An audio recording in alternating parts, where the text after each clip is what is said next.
Hi, Annette. Hi. Welcome to the What podcast. I'm so excited. Yeah, I asked a group yesterday. They're new, and I said, my first question was, how do powerful questions start? So that I had them going, what, who, how, and then I said, so now you all know why we called the podcast What, because it's the most powerful question. So it was kind of funny. So anyway, here we are. I would love for you to tell our audience who you are, what's important about you, and Yeah. then to you, what's important about you to you, and then we'll get into it.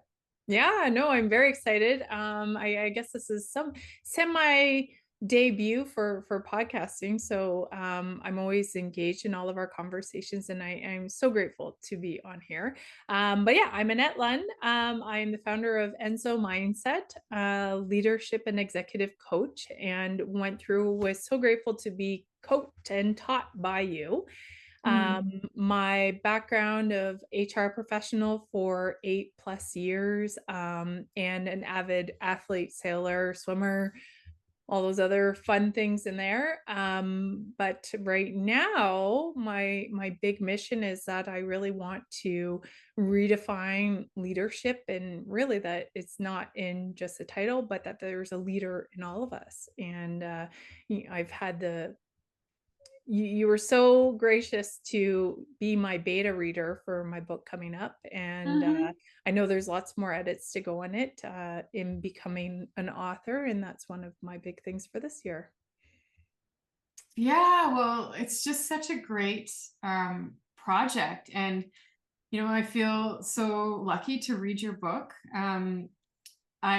One of the things that you just mentioned around, you said, I'm an athlete, and you skimmed all these things. I was like, well, that's really interesting. Swimmer, sailor, I think you said.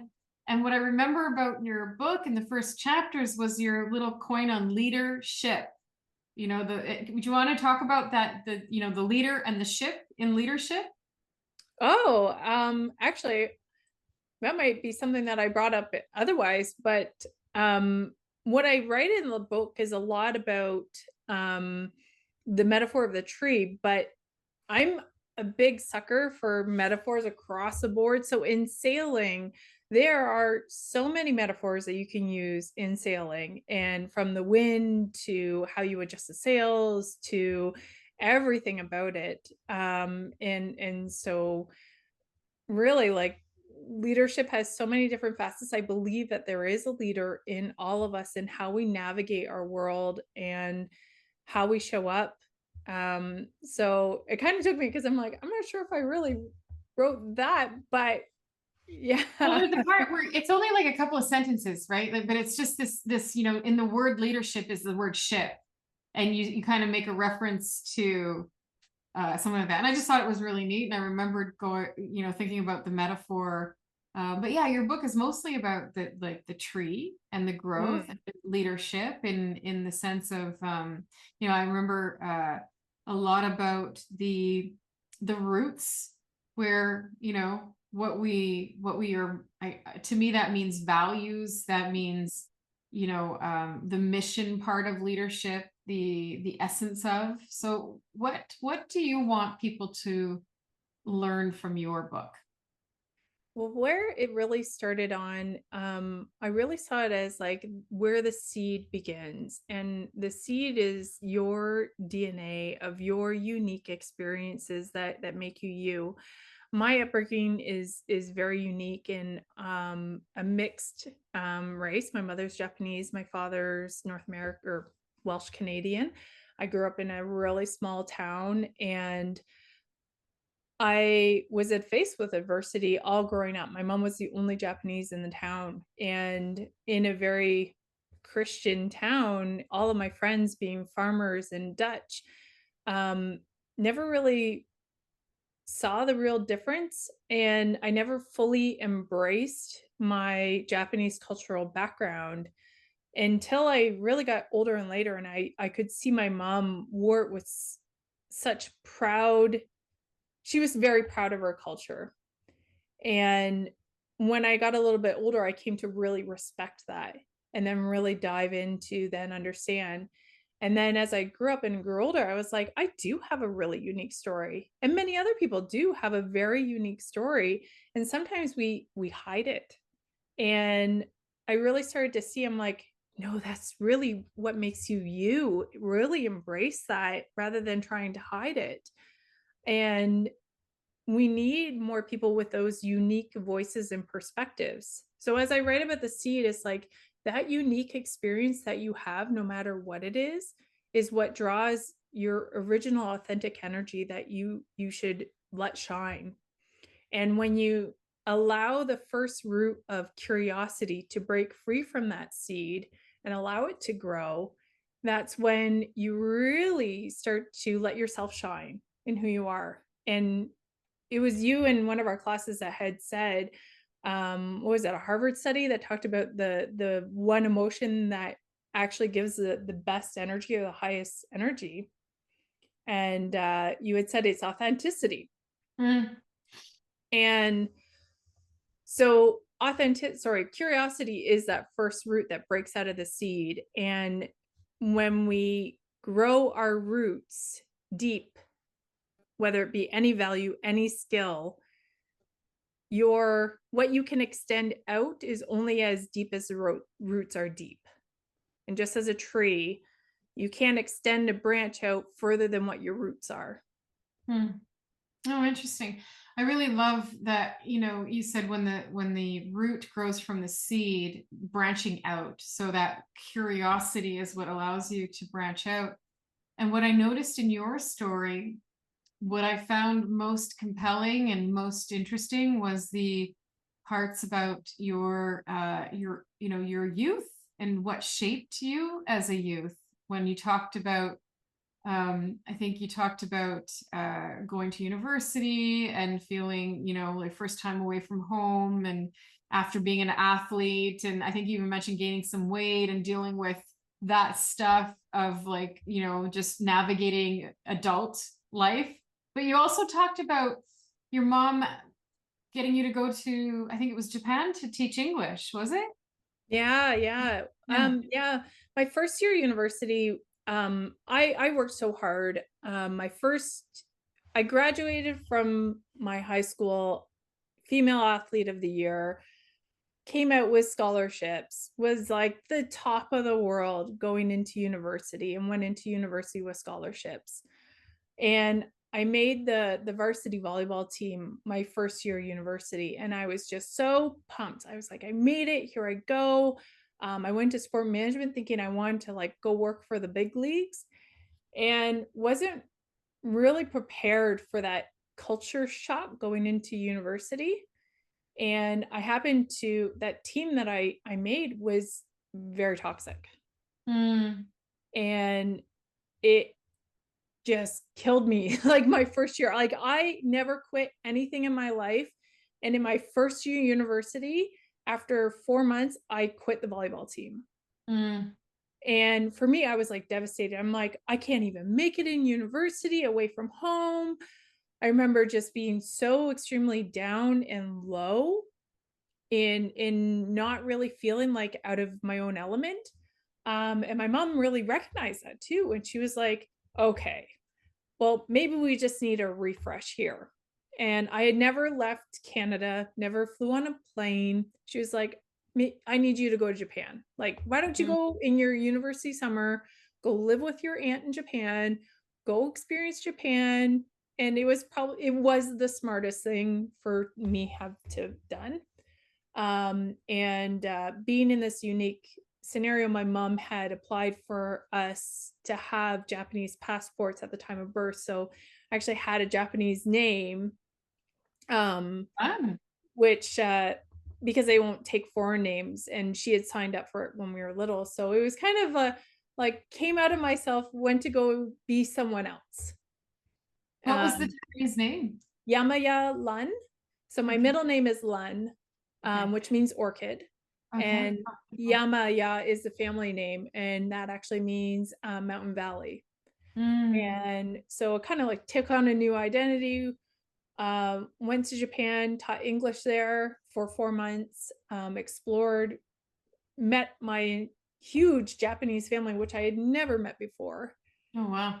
and got to practice my Japanese with my bachan, my grandmother, and my jichan at that time. And I thought I had studied Japanese, and they live the very northern um, prefecture, and they have a very distinct dialect. So much like if you were to go to Newfoundland and you thought you Mm-hmm. studied English and you went to Mm-hmm. Newfoundland, you'd be like, oh my God, I don't know English at all. Much the same. I was like, I don't know Japanese at all. But it really put me into this vulnerability and just a world that I didn't know, but took me out of the thought and reframing of I'm a failure in an environment that was toxic. And I when I came back, refreshed like cultural respect for my mother and her background and the nature of Japanese and just the culture alone, I just fell in love with. Um, and came back and then made the varsity swim team. So like took a whole nother avenue that way and still found myself after that. Mm. So when you look back now, what did you learn? Yeah. Well, I look back and I really know who I am, that I am a hard worker. I worked really hard in an environment and in an environment that wasn't led with good leaders. And I don't really fault them. I wouldn't know them back then. But if I were in that place there, I would look at this freshman and I'd be like, she just needs to feel like she belongs or that she has a group. And I didn't have that. And the seniors even on the team, I didn't have that. Mm. And to look back of there is a leader in everyone, and it's the culture that you create that then can allow people to thrive no matter what environment. And um, whatever, if it doesn't kill you, makes you stronger. And what we can learn in observing different environments and what we can really learn to look back of not blaming, but hey, do you know what they did what they could in that environment, right? Early 2000s and late 90s, right? Mental health wasn't as strong as it is now in the resources that we have now. Mm-hmm. Mm-hmm. Well, and so what you said about what shapes you as a leader, I think it's those moments in time where we do struggle. I don't know, I really feel like the struggle is the greatest opportunity to grow and learn and to discover your own strengths, right? Discover your capabilities to get yourself out of those situations and then to, build your confidence based on those small wins, right? Mm-hmm. And what I love about that is looking back now, the perspective of that macro view of you, from this perspective, you're a mom now, you're older and you're looking back. What does it tell you about yourself? Like your own strength, your own resilience, your own leadership? Mm-hmm. Yeah. My mother really the way that she just was just like you just figure it out, right? And it's so simple, and it's something that I am so grateful for her resiliency, and also my father's resiliency as well, of just do you know what, you figure it out, you learn, you be humble. And I guess I grew up in an environment that never really blamed. I never had a blaming um, environment where I think many people find it easy just be like, oh, that was their fault, couldn't do it. Where that real accountability, and it's one of those roots that are so important in the tree of accountability and integrity. And once you can deepen your own roots of accountability and integrity, it's the same thing. You can then offer a branch of that and be able to teach it in a way of being. Um, and yeah, my mother, she just was always a doer and she was an entrepreneur herself. She had her own business. So I learned a lot to You what? You love something, you do it, you figure it out, you experiment. Did it work? Okay, no. Okay, try again, right?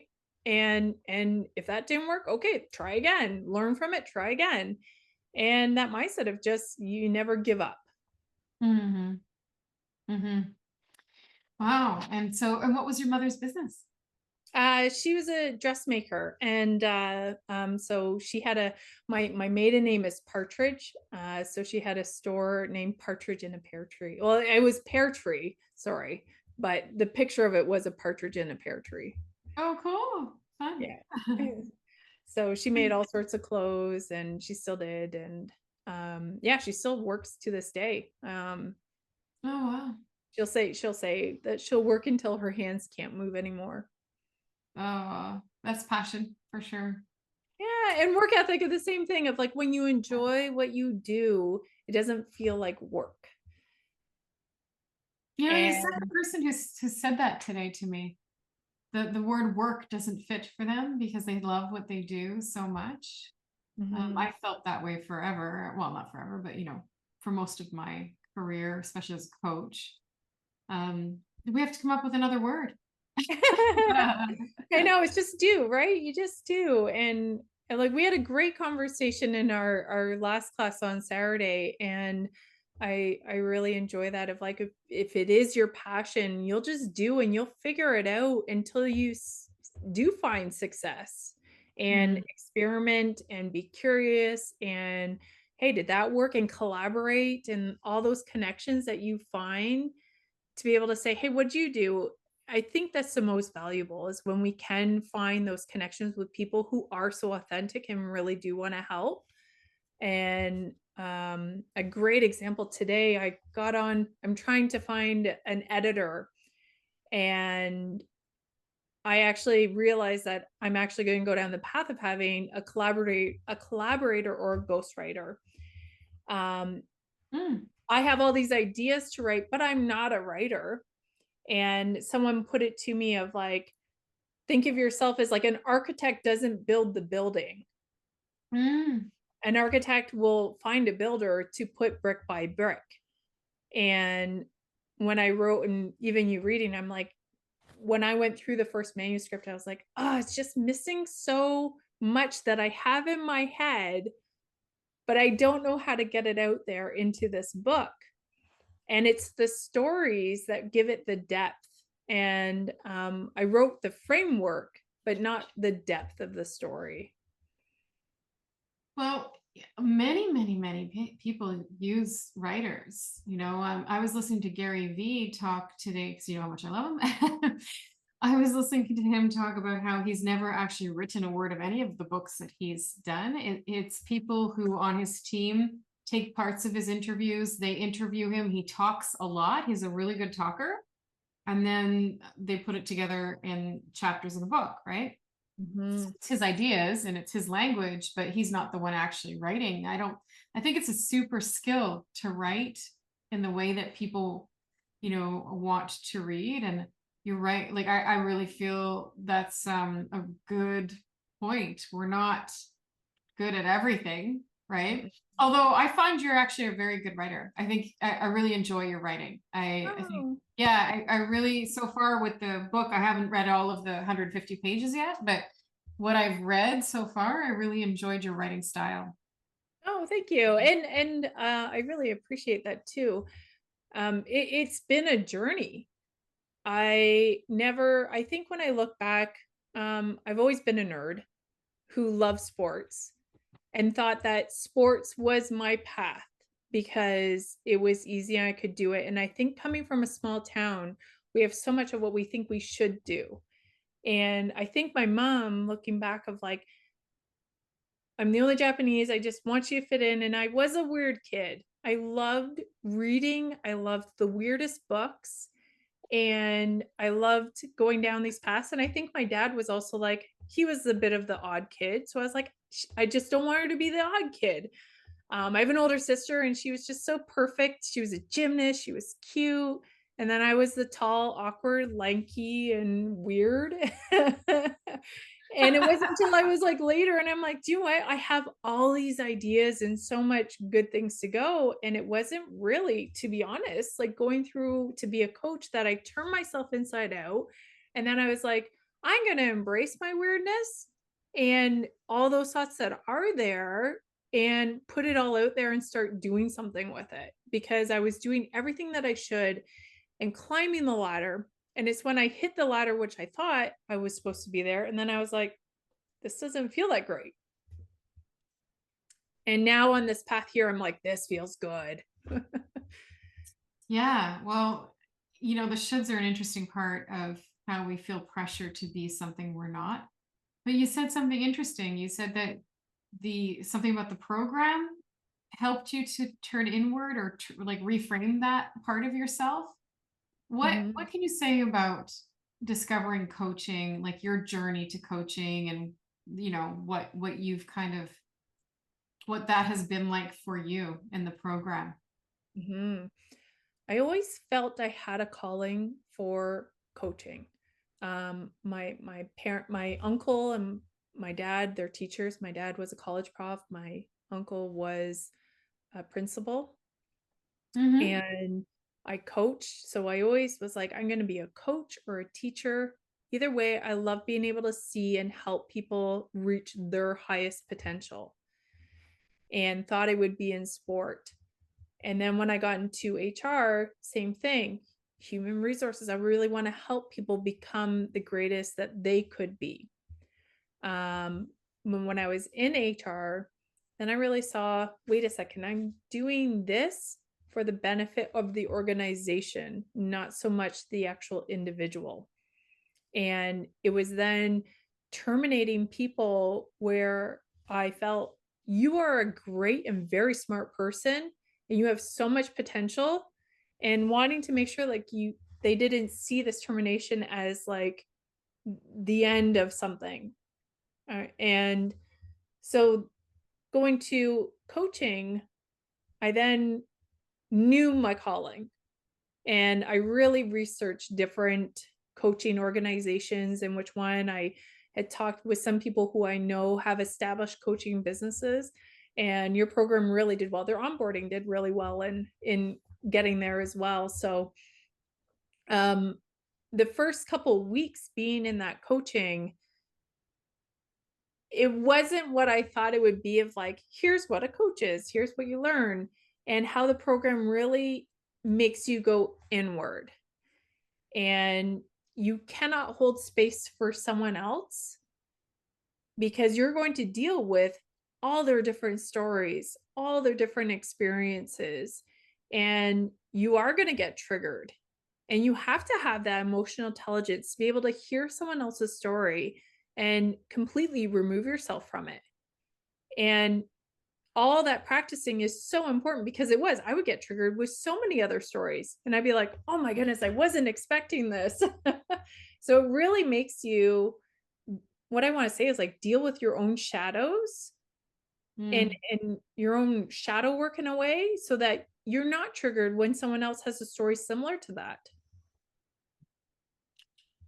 Oh yeah, I mean, there's so much we could say. Like the self-management part, I think, is the biggest learning to unlearn, so to Mhm. speak. Then I've heard people talk about when they come through a program, like the unlearning of habitual ways that we are taught are, you know, like effective communication skills, but really they are not. Like it's just so um interesting to me how we have come to normalize certain ways of communicating that are actually really hurting the connection and the conversation between people.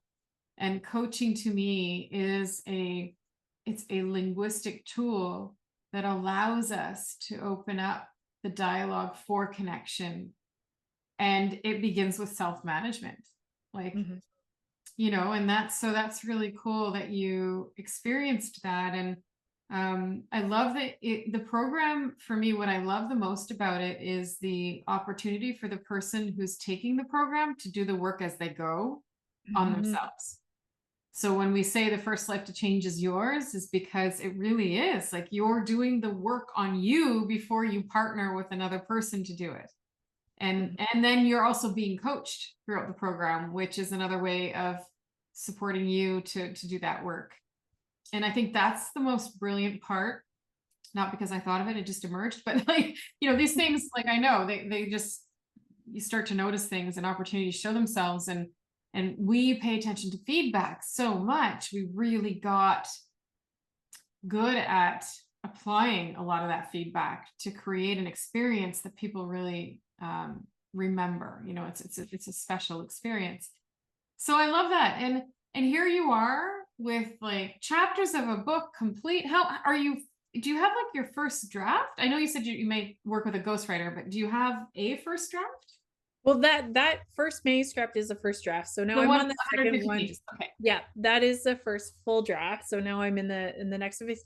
And I want to say what was so interesting is that I actually started writing during the entire time of doing your course. Oh, I had So the impression you started before. well, slightly before, but really it was in all around the same time. Hmm. And so going through that, well, they also say like you're a book before a book. This is the book before Yeah. the book of first you Mhm. get it all out and then you look back and you dissect it and then you can actually write the good ones. So I kind of feel like I'm there now where I'm like, okay, I put it out there. I'm getting some Mhm. feedback and now rebuilding. And just the same as you do with your business and as everybody should do of like feedback is so valuable once you learn to identify if it did rub you the wrong way. Well, that means that there's something there to learn. And I'm gonna mention I just did the Hay House boot camp for writers, and they said if 50% of people hate your book and 50% people love your book, then you actually have something really good.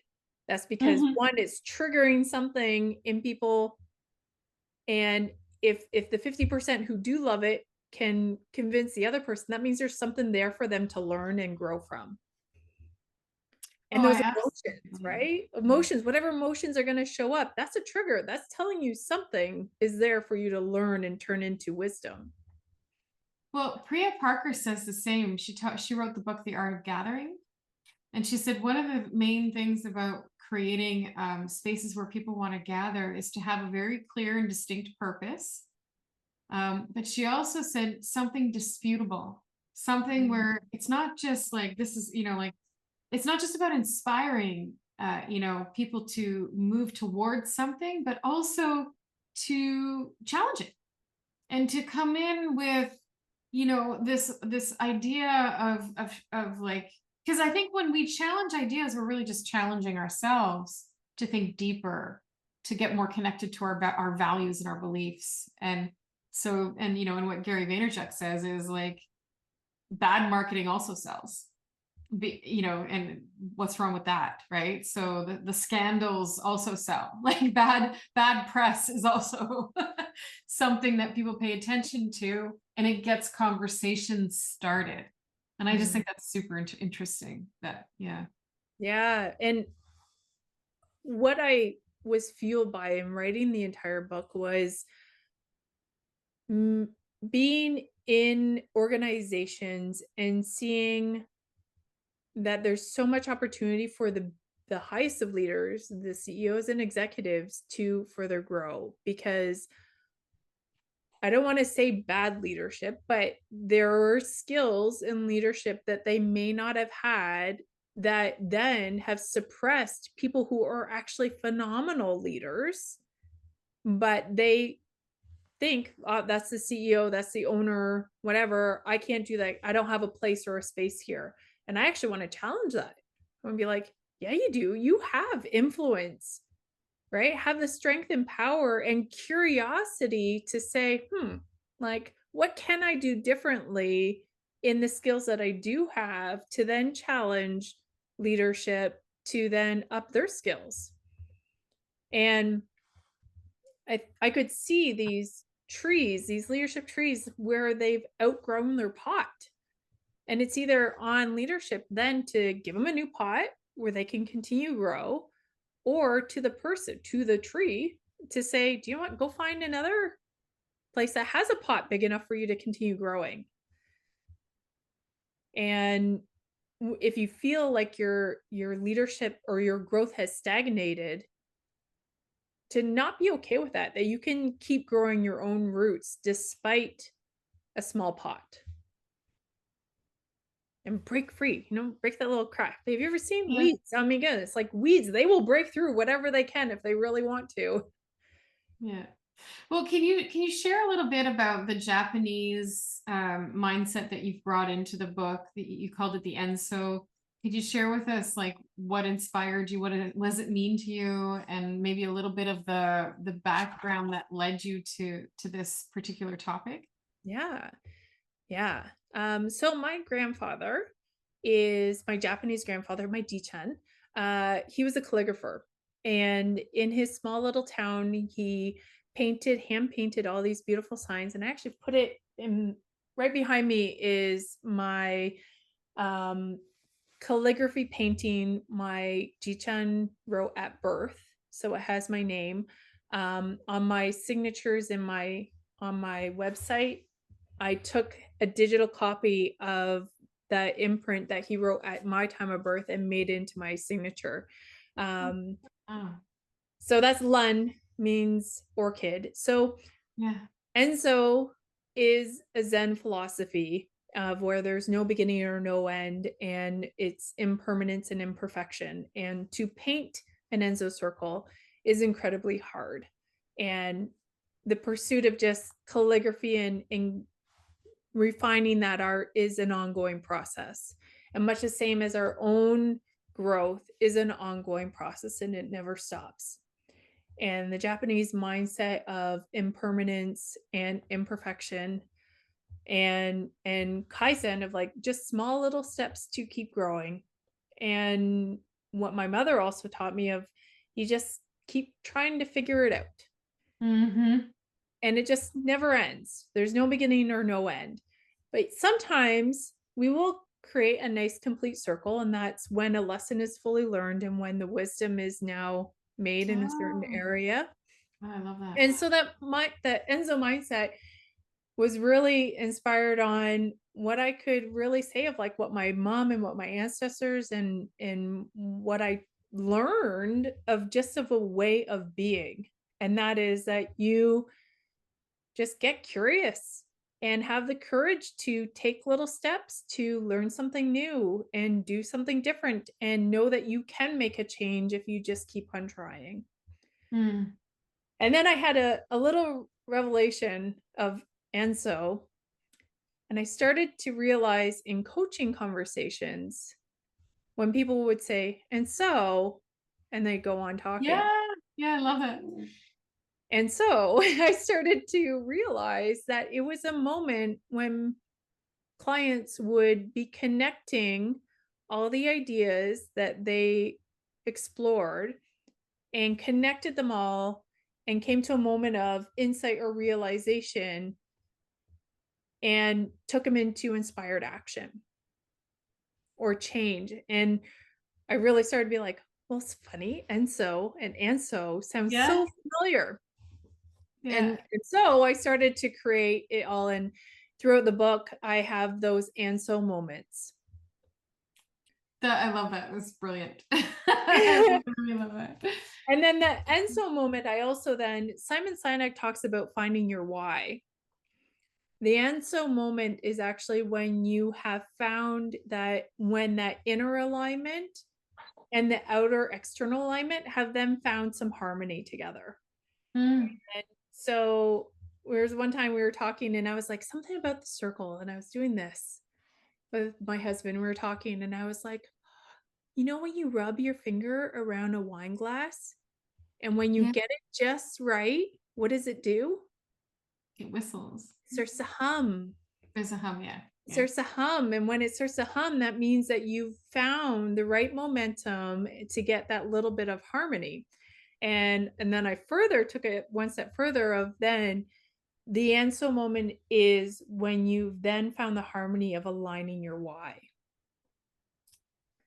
And it may not be always perfect, but if your internal world and what you feel so authentically is you, and you can start to align it with your external world, is when you'll find that harmony. And it's never going to be perfect. It's never going to be, oh, I found it once and I'm going to keep it. No, it's constantly moving in its dynamic. And just the same as life is cyclic in nature, you're going to have Mm, ups and downs, and there's going to be cycles of good and bad and pain and uncertainty and wins and losses, and that's just life. mm. Yeah, I really have to say, I think there's so much cleverness in your writing and in your thoughts about this, and your I really find the historical filter around, your Japanese heritage that brings I don't know, for me it's delight. I can't think of another word. So I'm gonna say delight. It's just, yeah, I'm really so happy that you've discovered this and you're exploring it, and it's a pleasure to support you with that. If the beta reading helps you, that's great. Yeah. Um, so what is your mission in all this? Like all of these things pieced together, what is it for you?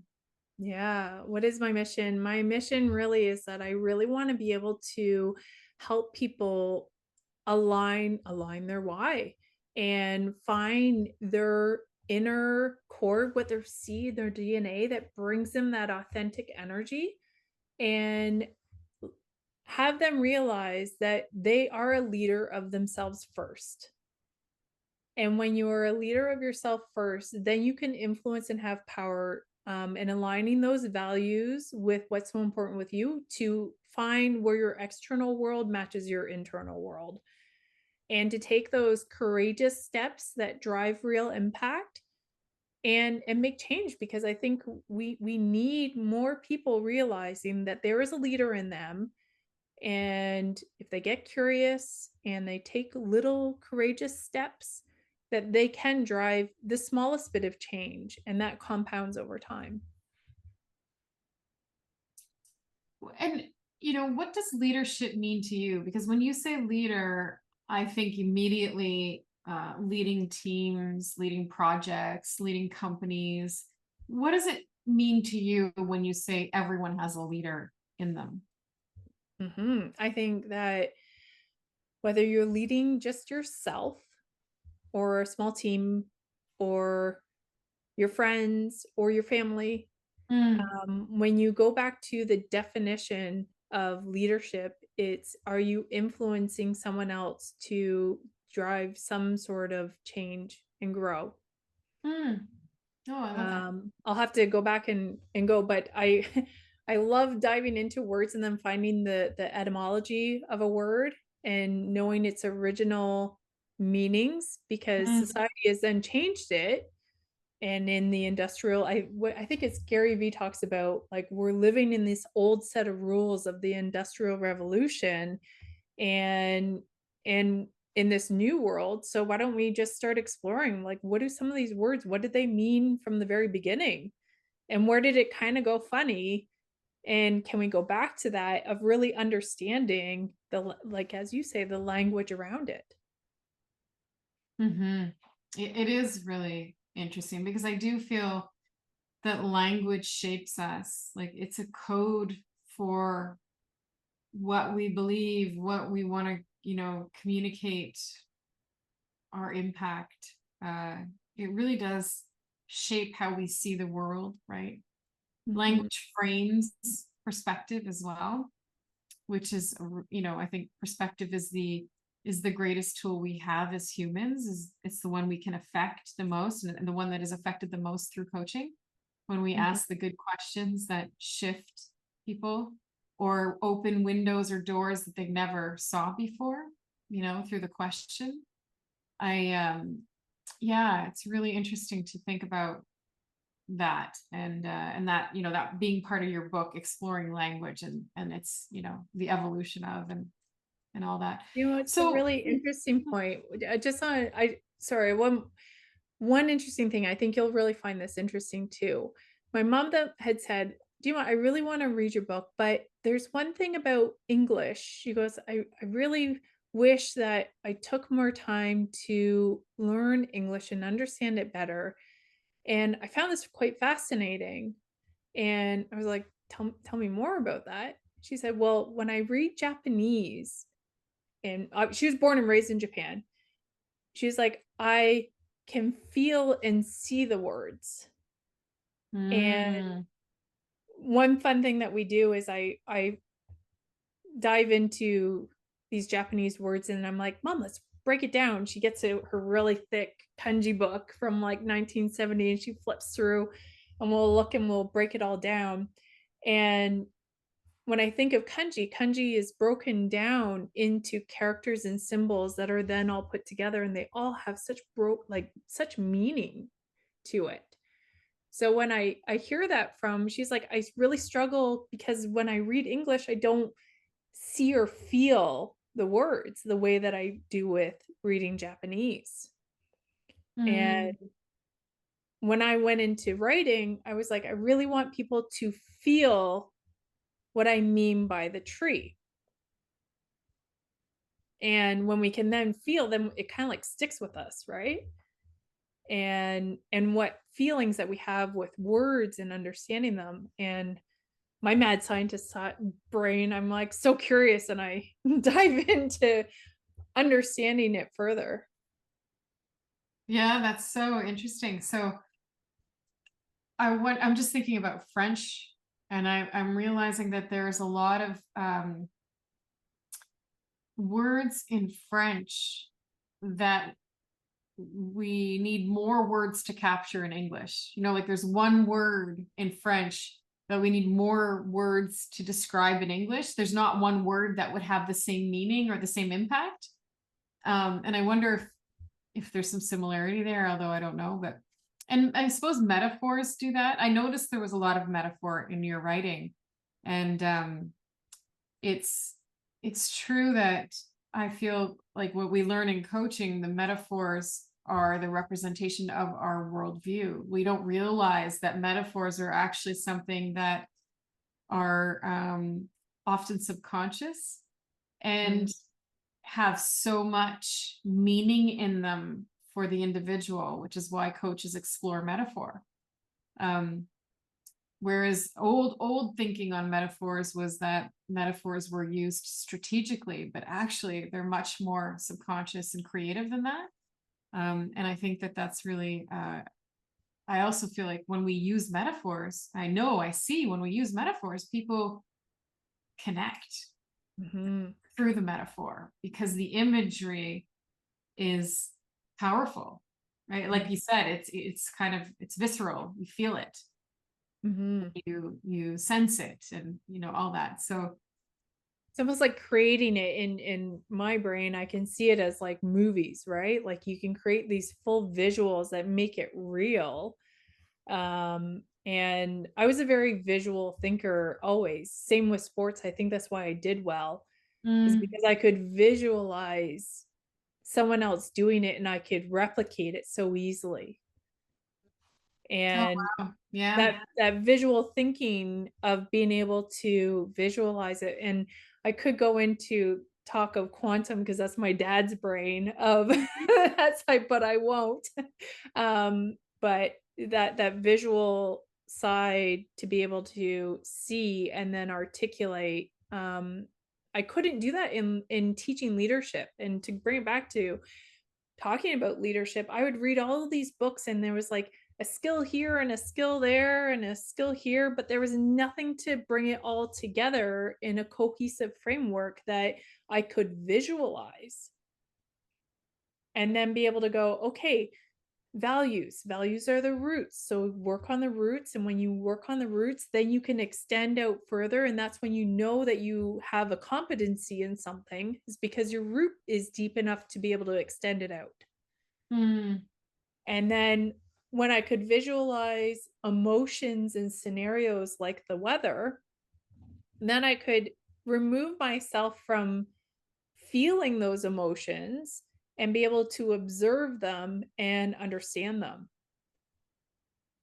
And when I write about emotions as the weather, that's just it. Like, observe them then, and then they don't affect you as badly. And you can, or not badly, it's not badly, but as an HR, you get all the emotions of all the people. And when you can observe them like the weather, then you can identify them and name them and be able to mitigate them and have a strategy for them. That sailor side of my brain, you have a Yeah. strategy in sailing for all the weather that comes your way. You know how you're going to adjust your sails, direction of your boat, how you're going to get from point A to point B in the craziest of storms. So you know what I keep thinking about? It's so funny. I was in Japan in 2016, and I hope I get this right. Forgive me if I get this wrong, but I do recall something very interesting about the way they organize their communities. They don't name the streets, they name the blocks. And so we were talking to somebody about, like, why are the names like I remember noticing something about the naming, and they said, and the answer was, why would we name the space between the things you want to identify? And I was like, And that was new to me too. I remember you saying that, and I was like, I need to ask oh, my well, partner about I that mean, I too. hope I'm not wrong. I remember that. I don't know if I was in Kyoto or Tokyo at the time, but I remember them saying, we don't name the space between the blocks. We name the blocks where the houses live on the piece of Yeah. land that they live. The other thing, do you know the word for curiosity in Japanese? No. It's kokishin. Ko Kokishin? Kokishin? I think that's what it is. Kokishin. Oh, I'm gonna go. I'm rusty on my Japanese, and but now I'm Well, curious. it's where I got my tattoo, right? The kaizen.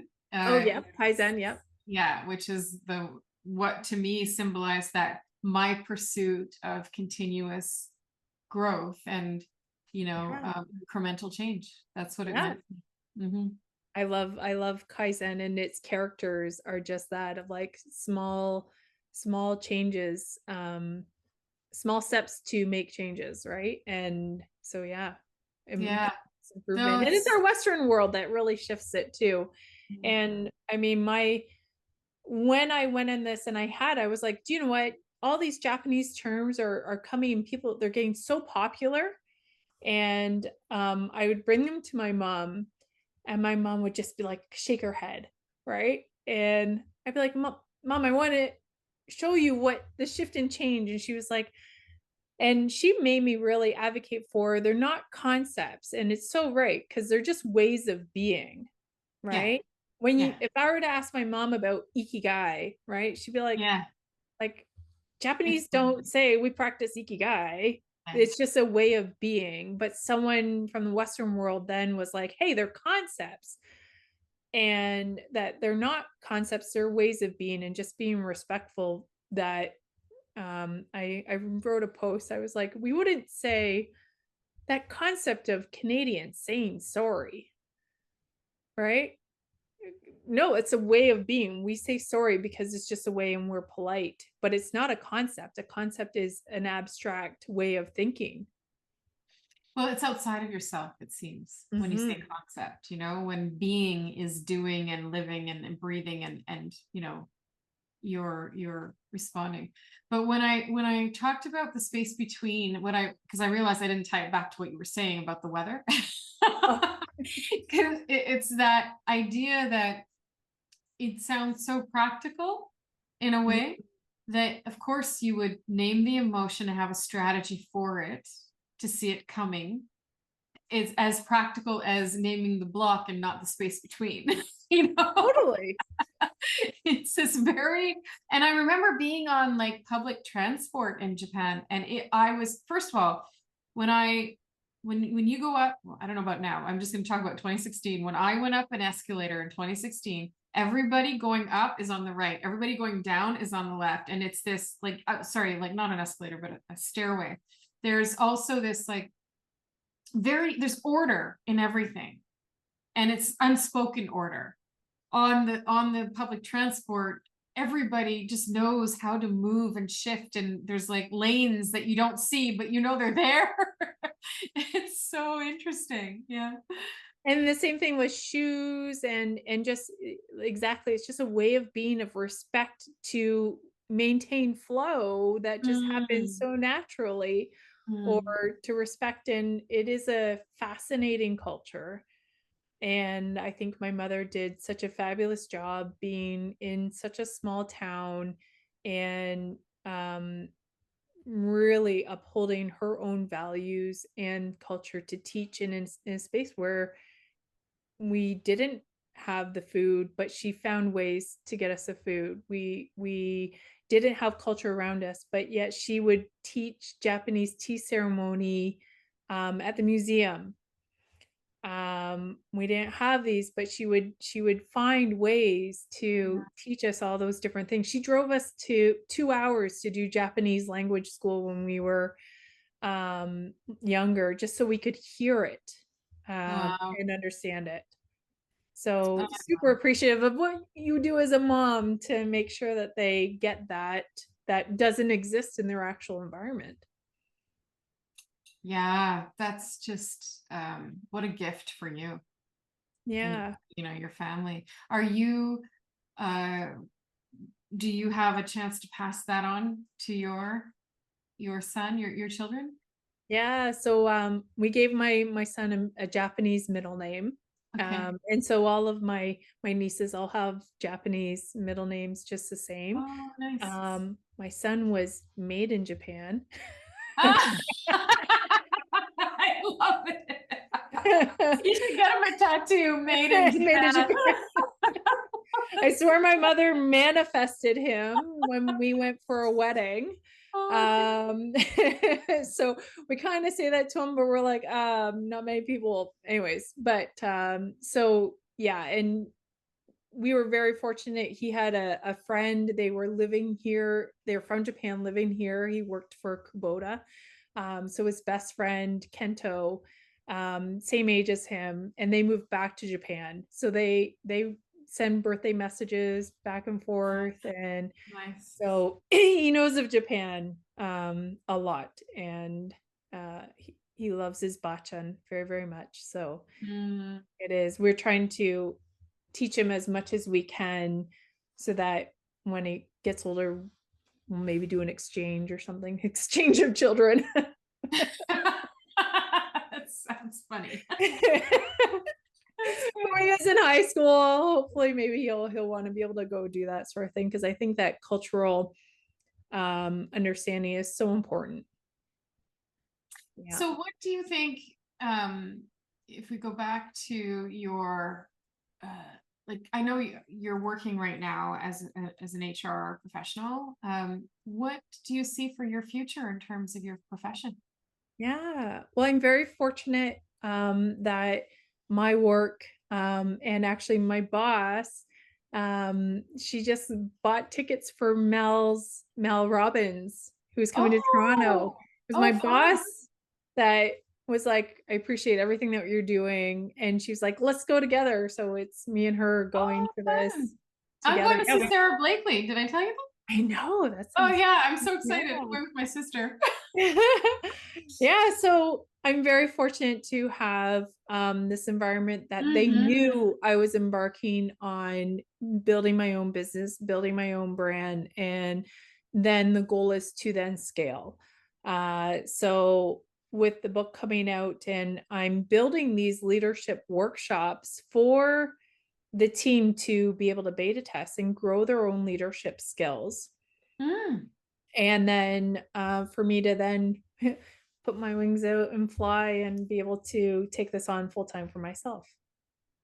Wow, that's awesome. It sounds like a very clear vision, which is, where it all begins, right? Yeah, and like I mentioned, I have many. I actually have an innovation challenge in right now. So it's called the Innovation Factory, and I have an innovation challenge submitted, and I got paired with a higher education institute for them to validate that this idea could move forward. Not quite ready to talk about it here, but I'll let you know furthermore off the camera. So I have all with a grander vision, and that grander vision is that a bit of a disruption to HR, but human-centered impact is the big pillar that I want to be able to grow my own business to, um, much aligned with your own vision, that coaching is seen as such an integral part of business to help their leaders and individuals elevate their skills. Mm. And just in sports, like, would you send your kid off to do an elite sport in a game without a coach? No. No. And so your vision to regulate, I see a world where coaching is actually part of a benefits program Mm. alongside of psychology and whatnot, because its value is so huge. Yeah. Yeah. Yeah. I had a guest on a few weeks back, Dr. Patrick. He talked about, because he's an older gentleman and he's been through he started off in psychology in his career, I believe. And he's seen the evolution, and he said, a lot of people, like, if you had an issue, you would go to a psychologist. There wasn't a lot of other options. Not because you needed to be psychoanalyzed, but because you needed somebody to talk to. Mm. And now with coaching, it gives people an option that wasn't always available before. And I just thought that was really interesting and smart, Mhm. because yeah, a lot of people, we think, oh, therapy when we are struggling, but really maybe the struggle is better talked through with a coach who isn't there to evaluate or assess, but to help you clarify your thinking and witness, your thought process and your body language and your energy, so that they can help evoke that awareness, right? Mhm. I really appreciate coaching for the non-directive aspect of it, where we're not there trying to fix or save or analyze, but we're there to support in a co-created kind of way. That's something that's really inspiring, and it sounds like you have a really good idea, though. It reminds me of the Mhm. innovation. I'm part of the Harvard Innovation Lab. You had to apply and try and get in, and it's very much like that. They give you mentors to help you develop ideas. Yeah. Yeah. Yeah, I have a lot of ideas. I have to keep myself very strategic based, and I do. I think strategy is so very important, because if not, I'll go all over the place, right? And Mhm. through your program, it's really helped me. I think, what is the quote from Sun Tzu? It's like, um I'll find it in just a second, but oh, here it is. Strategy without tactics is the slowest route to victory, and tactics without strategy is the noise before defeat. Mm. And being in leadership and in HR, you often hear the noise all the time. And that noise is because tactics without strategy. Mhm. Mhm. And I really came really pointed in, like, okay, I have my strategy. I know so clearly what my big, hairy, audacious goal is and what I'm aiming for. And I'll do those experiments to see what gets me there. But to go back to your talking about coaching and psychology, I've also saw the profound impact of the word ruminate. If you look up the origins of the word ruminate, it actually stems from a cow, and it's regurgitating the food because it can't digest it. And so that to me, that imagery is like a cow like puking it up and rechewing it and swallowing it. And with people, Disclaimer we'll on this episode. but they'll ruminate on ideas where you're reinforcing Mhm. that Mhm. emotional cocktail that is in a moment, where if you had a coach in the moment being able to reframe you and bring you out of that, now you haven't reinforced something that you could have ruminated over for days. Yeah. And so part of this innovation challenge is like in the moment coaching that I think that every organization could benefit from, because that's what I would deal with all the time are these emotional stucks and frustration points that people would be ruminating over when me and my friend do it. We do these voice notes back and forth, and someone just giving you a reframing in the moment makes you go, oh, I was silly. Or sometimes just saying it out loud, you're like, that's silly that I would do it. Or we sit there and let it ruminate in our head and ruminate and reinforce this emotional cocktail, which now is way blown out of proportion. Where if you just nipped it in the butt in the moment and then moved on. Oh yeah. I mean, isn't that what coaching does, is disrupt those moments, those, that self-talk and that story you're telling and that rumination that you're talking about. It really is a disruptive, that's the opportunity. When people say coaching is a soft skill, I think that's absolutely false. I think coaching is meant to be disruptive in a safe, nurturing conversation, in a space held for another individual where there's no competition, and it's really about somebody having that space and time to think. That in that environment, disruption can be received without defensiveness and without all the things that it comes with in the world where we call it feedback. But really Yeah. it's criticism. So Yeah. yeah. Mm. And then I'm a very true believer on like whatever that whatever that feeling that came up, whether it be frustration or sadness or whatnot, like understand it, right? Break it all apart. What is that sadness? And we know that anger is a mixture of all feelings that never got addressed. And that anger, if you don't do something with it, is going to turn into resentment. And that Mm. happens on teams all the time. And that resentment, because it wasn't dealt with over weeks and weeks or months, now turns into something that it's not, and it snowballs, right? And having a coach in an organization, or sorry, having a coach, I've experienced firsthand coaching within an organization, yet having an external coach where you're unbiased, you're not part of the organization, and you're just there for that person is invaluable. Yeah, well, it reminds me of the show Billions. I don't know if you've ever watched it, but there's Yes. the past coach. I love that, the opportunity for the closed door kind of bomb of like, I need to get this off my chest. And then yeah, I think you're absolutely onto something there with the opportunity for coaching to create a space where people get to unload and not be judged, Yeah, right? and be And able to not move be, on from it. yeah, yeah. And Well, from an wow. HR perspective, it's very hard to be able to be a coach in the HR role, because your role is for the organization first. Right.